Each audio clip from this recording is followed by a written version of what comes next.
मुकम्मल कर लूं, चाहे आप चाहे केसेस उठा के अगर देखेंगे, देखिए अगर केसेस उठा करके देखेंगे, चाहे ये आफ्ताब नाम का जो शख्स है इसके खिलाफ सख्त से सख्त कड़ी से कड़ी कानूनी कार्रवाई करी और चीजें करी है। अब सुनिए सुनिए सुनिए सुनिए, अभी आ रहा, आपने कहा था स्टार्टिंग में कोई दो केसेस बता दीजिए, आपने कहा था कोई दो केसेस बता दीजिए, मैं दो केसेस आपके सामने रख दे रहा हूं, उससे आपको पता चलेगा। नैना साहनी के केस के अंदर 1995 के अंदर क्या हुआ था, उसके बाद एक राजेश गुलाटी के केस को ले लीजिए, उसके बाद यहाँ पर दहेज के नाम पर कितनी बच्चियां जला दी गई, कितनी बच्चियां दहेज के नाम पर क्या करेंगे, कभी जात के नाम पर दबाव था। अरे आप बोलने नहीं देंगे, अगर आप चिल्लाएंगे तो मैं झूठ नहीं बोलता हूँ, आप इस चीज को एक एंगल देना चाह रहे हैं। अगर इस करूर चीज के मामले में अगर आप, अरे सुनिए, धर्म से कोई लेना देना नहीं, सुन लीजिए, आप अगर किसी अपराधी का धर्म देख करके ये डिसाइड करेंगे कि धार्मिक आधार के ऊपर ये कत्ल हो रहा है, तो उससे मैं इत्तेफाक नहीं रखता हूं। नंबर एक। नंबर दो बात, जो अपराधी है वो अपराधी है, उसका धर्म से लेना देना नहीं, उसके ऊपर सख्त से सख्त कड़ी से कड़ी कार्रवाई करिए। क्या इसी देश के अंदर दहेज के नाम पर बच्चियों के साथ क्या क्या उत्पीड़न नहीं हुआ? अगर कोई छोटी जात की लड़की किसी बड़े जात के लड़के से शादी कर लेती है, उनके साथ क्या उत्पीड़न के केस नहीं आए?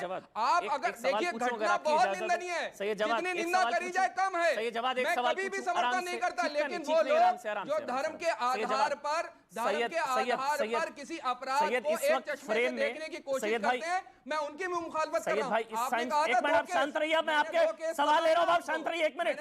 सैयद अब एक मिनट शांत रहिए, मैं आपसे सवाल ले रहा हूं। इस टाइम स्क्रीन पर, इस समय स्क्रीन पर निधि, एक मिनट शांत, निधि, श्रद्धा, नैना, मानसी, शिवानी, अंकिता, निकिता, काजल, एकता, प्रिया, दीक्षा, बबली, वर्षा, प्रिया, ये सबके चेहरे हैं, बिल्कुल आपको नजर आ रहे हैं सारे चेहरे।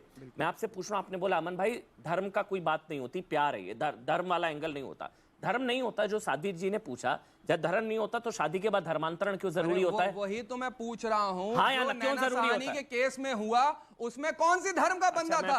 राजेश गुलाटी वाले में 70 टुकड़े कर करके जो, अगर धर्म की कोई बात नहीं होती तो फिर शादी के बाद धर्मांतरण क्यों जरूरी? अरे सुनिए, इस देश में यह भी देखा गया, दहेज के नाम पर चिल्लाने आया, दहेज के नाम पर चिल्लाने आया, बस नहीं आप, मैं सवाल लूंगा, सवाल का जवाब अगर हिम्मत है तो देकर जाइएगा। मैं जवाब दे रहा हूँ, सवाल लीजिए पहले, सवाल लीजिए पहले, सवाल लीजिए पहले। आपके सवाल का क्या अगर प्यार में धर्म का कोई एंगल नहीं होता तो फिर प्यार के बाद, शादी के बाद धर्मांतरण क्यों कराते हैं? देखिए, अगर जो लोग करवाते हैं, मैं उनसे इत्तेफाक नहीं रखता। आप बोलिए, चलिए आप बोल के जाइए, आज मैं चुनौती दे रहा हूं आपको, आज आप बोल कर जाइए। अच्छा, ये जवाब आप बोल कर जाइए, आप बोल कर जाइए कि शादी के बाद कोई हिंदू बच्ची को उसके धर्म के साथ अपनाना चाहिए, धर्मांतरण की जरूरत नहीं है मुस्लिम परिवार में आने के लिए। बोलकर जाइए। आप बताइए, आप चैलेंज कर रहा हूं, बोल के जाइए आज। अच्छा सुनिए, जवाब सुनिए, बोलिए। ये देश क्या संविधान? अरे बोल के जाए, हम बोल रहे हैं ना, बोल रहा हूं, बोल रहे, देश संविधान से चलता है, ये देश सेकुलर मुल्क है, कोई किसी से शादी करना चाहता है उसका संविधान हिदायत। अरे तो धर्म क्यों बदलवाना? आप धर्म, हिंदू बच्ची हिंदू रहेगी ना। आपको बताऊं, चलिए मैं ब्रेक ले रहा हूं, मैं ब्रेक ले रहा हूं, ब्रेक की मजबूरी है, मिल गया सर। ये जवाब बहुत इंपॉर्टेंट जो सादी जी ने उठाया कि जब प्यार में धर्म नहीं तो धर्मांतरण की क्या जरूरत शादी के बाद। नंबर एक। नंबर दो, नहीं अभी ब्रेक ले रहा हूं, ब्रेक के बाद लौटेंगे तुरंत। शेफाली जी आपसे शुरू करूंगा, ब्रेक की मजबूरी, छोटा सा ब्रेक, तुरंत हाजिर होंगे, छोटा सा ब्रेक।